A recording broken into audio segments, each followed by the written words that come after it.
From the opinion pages of the Wall Street Journal, this is Potomac Watch. President Trump makes more cabinet picks, including Robert F. Kennedy Jr. to lead the Department of Health and Human Services. Plus, what to know about Senator John Thune, elected by his colleagues this week to be the next Republican majority leader, succeeding Mitch McConnell. Welcome, I'm Kyle Peterson with the Wall Street Journal. We are joined today by my colleagues, columnists Alicia Finley and Kim Strassel. It's been a big week for President-elect Trump in naming people that he wants to have in his cabinet subject to Senate confirmation. The latest that is sure to stir some controversy is Robert F. Kennedy Jr. to lead the Department of Health and Human Services, or HHS. Here is what Trump said on Truth Social. For too long, Americans have been crushed by the industrial food complex and drug companies who have engaged in deception, misinformation, and disinformation. He added that HHS will play a big role in helping ensure that everybody will be protected from harmful chemicals, pollutants, pesticides, pharmaceutical products, and food additives that have contributed to the overwhelming health crisis in this country. Alicia, what do you make of that, the arguments that RFK has been making, and this choice to lead the Department of HHS? So look, there's always a kernel of truth to a lot of what Robert F. Kennedy Jr. says, and that's why it resonates with so many Americans. You know, Americans have chronic diseases, have increased, people have gotten fatter, they're not eating healthy, and wouldn't it be great if people started eating more vegetables and started exercising more? Yes, of course. But the problem is he's targeted the wrong villains. He's gone after the food industry. He's gone after coal companies and fossil fuel producers. He's taken aim at vaccine and drug makers. It's been kind of a blunderbuss campaign to hit big corporations. But the reasons why Americans are, quote unquote, less healthy in some respects than they were 30 or 40 years ago are basically the obvious. They're eating more, they're eating less healthy foods, they're not exercising. Similarly, he blames drug companies for a rise in ADHD, autism, basically anything under the sun. But in fact, drug companies, yes, they have produced treatments for these and have benefited from the rise in these diseases, but they're not the cause. So that's the real problem, is he gets the culprits wrong, even if there's a sliver of truth to a lot of what he says. Let's listen to a clip of RFK Jr. on the Joe Rogan podcast earlier this year, talking about what he sees as the dangers of Wi-Fi. We have a woman who developed an allergy to Wi-Fi. She was in the Israeli Defense Forces, and she was in their cyber warfare unit. She was in a room with it all the time, and suddenly she developed and she's a brilliant lawyer, and she's one of the leaders of, in this movement to make sure that they don't put Wi-Fi antennas on elementary schools, which they're doing now. There's no control over where people put these antennas, So what do you think Wi-Fi is doing to us, since it's everywhere and since everyone's experiencing, including you?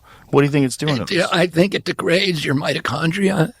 It opens your blood-brain barrier. Kim, one of the things that I find so striking about RFK Jr. is that it is not one thing on which he is heterodox. It's everything. It's Wi-Fi is a danger. There's no such thing as safe vaccines.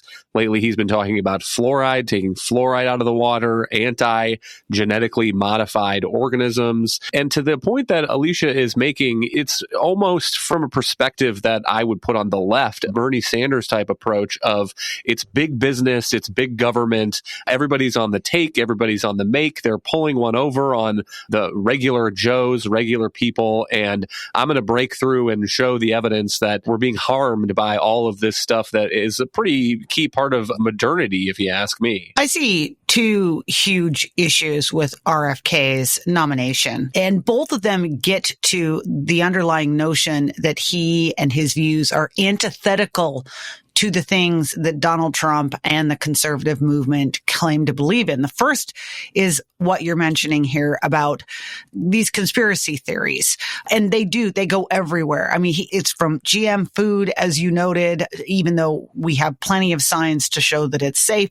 He once said that like larger scale hog producing facilities were a greater danger to the United States than Al-Qaeda. He's really out there on a lot of stuff. And this comes after years of Republicans complaining about having too many health officials in Washington and in the public health community and in scientific departments when it came to climate change who are anti-science, who take theories and they fit their worldview and they run with them, even though there's plenty of evidence to suggest that they are wrong. And as Alicia mentioned, RFK in particular has this very anti-science way of looking at things where he says, well, if A happened and then B happened and they happened at around the same time, obviously B is causing A. And that kind of causation is not proven at all. And that's my point about anti-science. The other issue with RFK is that his answer to all of this is to regulate, control, beat down and sue private industry. And by definition, that means growing and emboldening and empowering a federal bureaucracy, which is, again, the opposite of what Donald Trump has said he wants to do in office. He wants to deregulate. He wants to give power back to the people. So I look at this and I get that Donald Trump was stuck here. He put together this unusual alliance of some outside folks that wouldn't normally have supported him. And now he feels like he needs to put them in prominent positions. But I think he's going to need to make a decision about whether or not he actually wants to install people in positions that are going to work in opposite directions from his overall goals. And I certainly think that those questions of RFK's anti-science attitudes and his big government and pro-trial lawyer approach are going to give a lot of senators who need to confirm him a reason to pause. Hang tight. We'll be right back.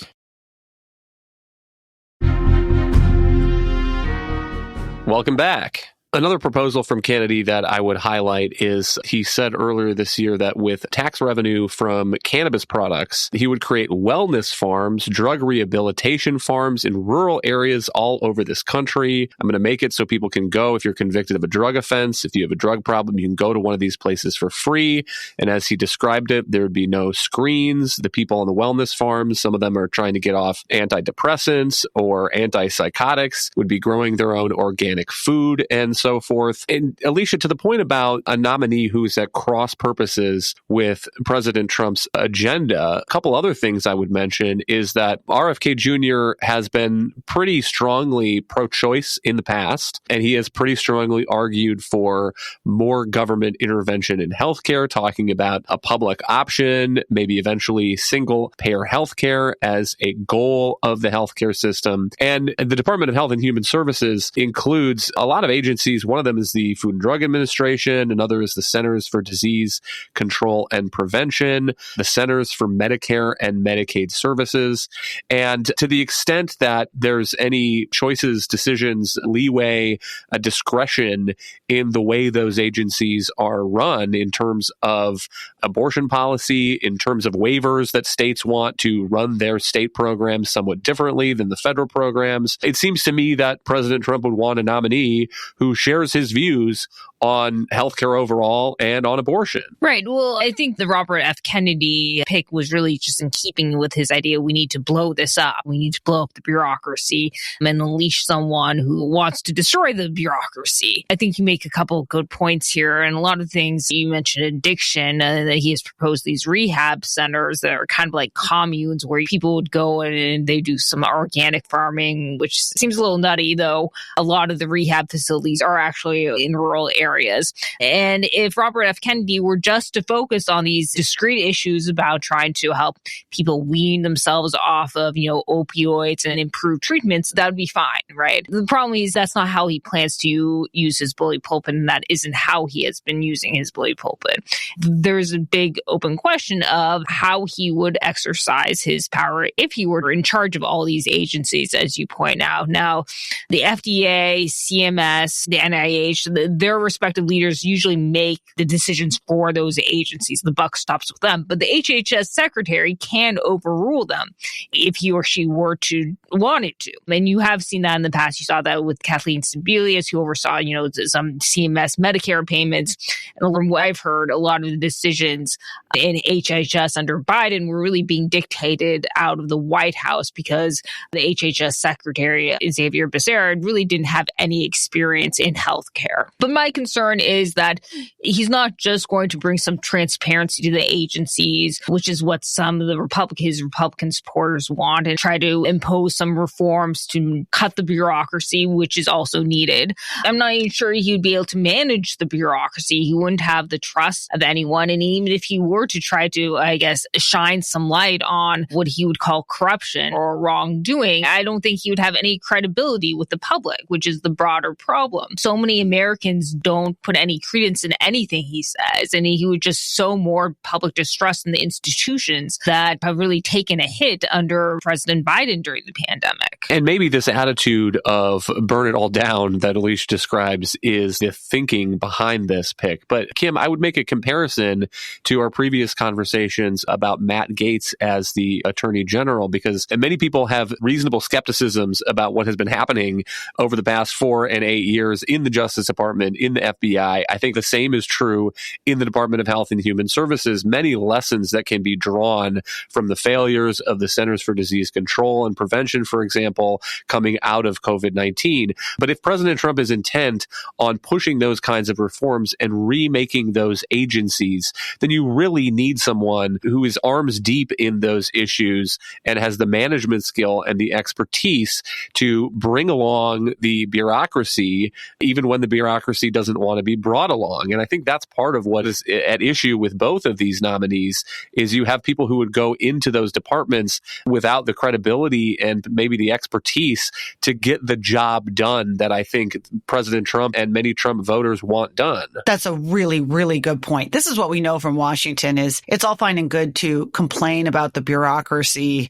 et cetera, but that bureaucracy has been in Washington for a very long time, and they know what they're about. And there's a lot of self-preservation instincts there and a lot of power behind the scenes to rout and undermine politically appointed heads. And what we know from the first Trump administration, if you go back and you look at some of the people that ran different departments, the people that had the widest and most lasting effects were folks that had been in that position before. They knew the agencies that they were tackling, and they knew what those tricks were and how to manage it and how to also insulate themselves from political uproars that have a way of sometimes killing positions and driving people out of town. And, I'm thinking here of, for instance, like Elaine Chao or David Bernhardt, who ran the Interior Department. I mean, these guys really knew what they were doing. So it sounds fantastic. Bring somebody in who's a bull in a china shop. But if you're breaking China and it's just leaving a big mess and you're not actually cleaning anything up or changing anything, then you're expending a lot of effort and wasting valuable time. Donald Trump has 4 years in office. This is not going to be forever. And if the size of the problems are as huge as he says they are, all the more important to get people in who on day one know how to navigate the minefields. Alicia, do you suppose that RFK, a former Democrat, might have trouble getting confirmed in a Republican Senate? And any thoughts to add on the rest of these cabinet picks that are now coming pretty quick and pretty fast? And many of them, again, mainstream figures: Doug Collins at Veterans Affairs, Doug Burgum, North Dakota governor at the Interior Department, Jay Clayton, former Securities and Exchange Commission chairman, to lead the U.S. Attorney's Office, the prosecutor's office in New York. Alicia, a lot of figures that I think will probably have no problem getting through the Senate. Right. So I think Susan Collins, Lisa Murkowski, potentially Tom Tillis, Mitch McConnell, maybe even Todd Young are likely to raise concerns about RFK, about his views that he's expressed in the past about all kinds of matters as we've gone through. You may also see some questions, as you pointed out, among the pro-life crowd about how he would use his power. Would he try to let states use Medicaid dollars to pay for abortions and such? I actually don't think he gets confirmed. I think he has too many liabilities, but Republicans are going to have to pick and choose their battles. And Donald Trump has definitely tried to flood the zone with a lot of nominees that really put Republicans in a tough spot. And again, some of them are going to get through. I don't see RFK being one of them. Now, on some of his other nominees, again, you're right. There are a lot of mainstream ones. Doug Burgum for Interior. I think he's the perfect choice for that. The Interior Department actually oversees a lot of the energy regulations. It's not really the Energy Department. It's more the Interior, as well as Forest management and having someone from the West and actually having experience with a lot of these issues, I think that's great. Jay Clayton, the Southern District, oversees a lot of white-collar crimes, financial fraud, and insider trading and such. And I think, again, he's a great pick. I would have preferred to see him actually as Attorney General, and maybe eventually he'll get a promotion. But again, very mainstream, and he may even get some Democratic votes. You mentioned a couple of others. Yes, Rubio and such. I don't see any problems with those. But I think all of this reflects the contradictory nature of the Trump administration. You're going to have some people who are really on board, solid, traditional conservatives, and then you have the populist blow it up caucus. And there's going to be kind of a fight between those two factions for the soul of Donald Trump, so to speak.